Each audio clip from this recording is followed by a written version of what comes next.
Hello, second grade distance learners. This is Mr. Vinzant, your art teacher. The last time I saw you, we discussed 4 different types of lines. Those lines were straight lines, curvy lines, loopy lines, and zigzag lines. We then used all 4 types of lines to create our snail drawings. And once we drew our snail, we colored over all of our pencil lines and covered them up with crayon. We colored the snail's bodies, and we used the 4 different line types to decorate the snail's shells, changing colors. Once we got that done, we're putting lines around the snail in the background, so we have lots of lines. We want to press down really hard with the crayons when we make our lines because we're going to paint over this whole thing with watercolor paint. And when we do that, the paint should not stick to the crayon because crayons are made from oil and the watercolor paints have water in them, and water and oil don't mix. If you have any watercolor paints like this at home, these are perfect. You can pick these up fairly cheap at Walmart or any arts and crafts store, even Target. If you don't have watercolor paints at home, if you have any paints like craft paints or tempera paint or any non-toxic paint, even if it's just one color, you can water that paint down a little bit of water and then test it out on a piece of white paper to see what it looks like before you paint over your snail. Basically, we're going to be painting.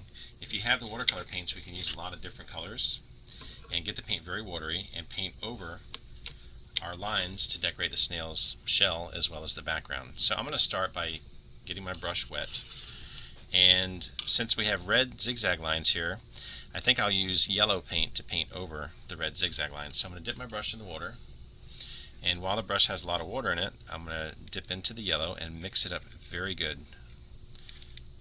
Once I do that, I can paint carefully over these red zigzag lines, and the paint will not cover the lines up, but what it will do is fill in the background so we don't have any white space. Now while I have yellow, before I clean my brush and change colors, I'm going to try and figure out where else I would like some yellow.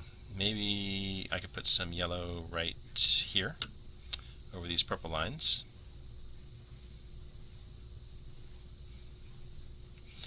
And while I have yellow, maybe I'll add some yellow in the background out here and cover this whole section with yellow. Now if you start running out of paint, that means you've used up all the water and you need to dip the brush in and get the paint wet and add some more water to it. If you use a bigger brush in these big areas, if you have a bigger brush, it should go a lot faster because a bigger brush will cover a bigger space a lot more quickly. So I'll fill in this with yellow and then I can change colors. Filling in all the white spaces. You want to be careful not to leave any puddles on your paper because the puddles will soak into the paper and the paper will get weak and tear easily.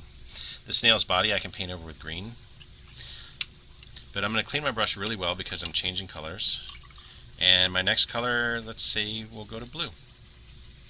We're going to keep doing this on the snail's shell and in the background until we paint over the entire page. You do not want any white space left when you're done. This will make for a very colorful project with lots of lines when you're done. If you have any questions, feel free to email me on Schoology, and I would love to see the finished product. If you can send me an email through Schoology with a picture attached, that seems to be the best way to get artwork to me. Alright, have a wonderful time finishing your project, and we'll talk soon.